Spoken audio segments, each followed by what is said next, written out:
What's the deal, YouTube? It's your boy Big P on the block. You already know I rock. Back in this thangery with another banger. You feel me? If you new to the channel, like, comment, subscribe. Be a part of this G Nation. This is G Nation. If you win, use the G, my friend. God damn. Motherfucker wheezing and shit. It's getting a little cold out here. But yeah, you already know. NFL season is king. It's getting down to the nitty gritty. We seeing what teams is what, who's the contenders, who's the pretenders. Now, are the Packers considered contenders? They talking about them right here on First Things First. Let's tune in. Let's see what they got to say. And you already know. I'm going to get my perspective on it next. Night, it's going to be cold, bro. 19 degrees. It was 12 yesterday, so I guess it's getting a little bit warmer. Tua says he's excited to change his a cold front, that is. He's excited to change the narrative about playing in the cold. Jordan Love, he likes the narrative and he likes playing in the cold. Brew, you already take Green Bay seriously. Would you take them more seriously with a win? He planted a little seed in Tua. Coming from Miami, I'd take this. And you know what I mean? Just that's all Tua needs. You know he's doubting himself already. That's all he needed, Jordan. Good job, J-Lo. All right, yeah, because I'm insulted by this question. Should we start taking the Packers Well, we don't seriously? really. I've been taking them seriously. They are my Super Bowl pick in the NFC. I got them losing to the Ravens. So I have been taking them seriously. And yes, if they beat, I'm not saying this is like a tremendous win. Dolphins. Now, the Miami Dolphins, they are on a three-game winning streak. They got Tua back. Tua, he was suffering from the head injuries and all the concussions. People was doubting his decision on coming back because every time he get hit, he go into like shock and body lockup. So they was questioning his durability, but not only that, in the playoffs, when they played Kansas City in the playoffs last season, them dudes was affected by the weather. They was affected by the cold. Tyreek Hill, Jalen Waddle, Tua himself. None of them boys wanted to be in that cold, and it was, evident on the field. People saw it plain as day. So now they trying to change the narrative. Oh, the cold don't bother us. Nah, you got to show us that. Because you going into Green Bay where it get chilly around this time of year. Around, 19 degrees right now? I don't know if you want to get tackled in that type of weather. Especially if it ain't no little soft snow to fall on. But, yeah, they talking about some, take Green Bay serious. Y'all better take Green Bay serious. They're hot, though. They're hot, but they haven't beaten any winning. They're 0-3 against winning teams. They're in the cold weather. They should. The Packers haven't done great against current playoff teams. Well, they've played some tough Minnesota. Yeah, they in lost. Jordan Love's first game. Okay. He said the Packers haven't done good up against current playoff teams. We got 3 losses. The Vikings, 2 in our own division, the NFC North. The Vikings and Detroit. And another division team in the Eagles. We lost to them 3.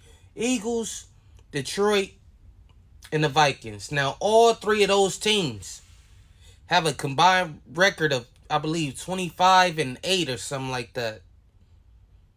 The Lions have 1 loss. Jordan Love gave up that game. I give it to him because going into half, before he threw that pick 6, defense was playing good. Running game was working. Had some we was moving the ball up and down the field on Detroit, so moving the ball wasn't the problem. Their defense wasn't stopping us. We stopped ourselves. Jordan Love cost us. Now the Vikings game was different as well. He came off an injury. He got injured first game of the season against the Eagles, who he lost to. Our only 3 losses. So he came back, played the Vikings, came back all the way. We still lost, but he threw 4 touchdowns in that game against a defense that was causing all type of quarterbacks headaches and having them seeing ghosts out there. Can we get on a hot streak? I believe we can, because we 8-3, and like they said, we haven't even played our best ball yet. But guess what? Josh Jacobs, I know people been so infatuated with Saquon Barkley because he jumping over people and shaking dudes, and he in the race to break the all-time leading rushing record, Eric Dickerson record, and then Derrick Henry. But the next best running back has been our own Josh Jacobs. But let him keep going. Came back. Yeah. All right, so he was, he was banged up in that game. Second half, he took off, and then they lost to Detroit.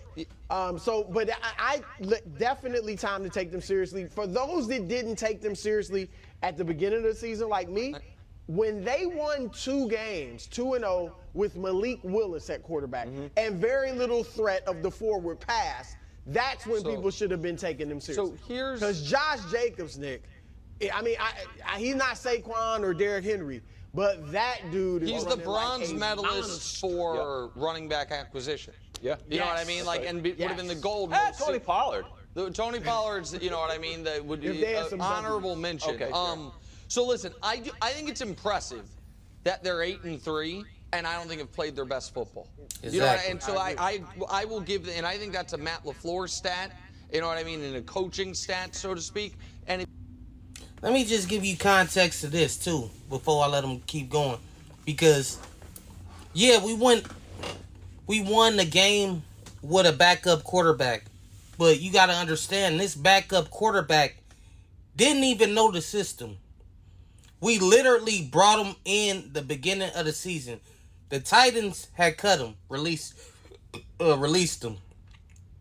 So he don't even know the whole playbook. So teams that we got to play with him is going in the game knowing, they going to run the ball because he new to the system. You know what we going to do when you can't stop it. That's a sign of a good team. Malik Willis went, 2-0, 3-0 when Jordan Love got hurt. So, and he was just released from the Titans. So, he balled against the Titans, did his thing, and that game was a simple hand the ball off, don't cause no turnovers. Now, he got more acclimated into the system. Now, he can do more. Now, he got the RPO, run pass option. Now he can take off with his legs. They're not going to let him give the game away, what I'm trying to say. Matt LaFleur is going to design plays to put him in the best position to win. So that's a testament to the team. That's a testament to coaching and a testament to Malik Willis. But that's also a testament to this is a contending football team. if you look at their ranks across the board, they're good and not great. You know what I mean? That to me is the definition of a solid team. Solid. You know what I mean? Like, they're good to very good at everything, bad at nothing, excellent at nothing, right? Like, okay, look at this. Points per game, 8th. That's top 10. Total yards per game, top 5. We're 5th. Yards per play, 4th. Meaning big plays, explosion. The deep bombs. The big runs. That's not just good. That's very good. Anytime you in the top 5 in anything offensively, rushing yards per game, like I said, Josh Jacobs been a beast. 3rd in rushing yards per game. Pass yards per game could be better. They're not bad. They're not great, but it can improve. Now look at the defense. The defense has been solid. Good. They're not great, but they're damn near on the brink of top 10 and everything. So how could they not be considered contenders if they're top 5 and top 10 and damn near every offensive category? And on defense is solid. Damn near a top 10 defense all across the board. Y'all let me know what y'all think.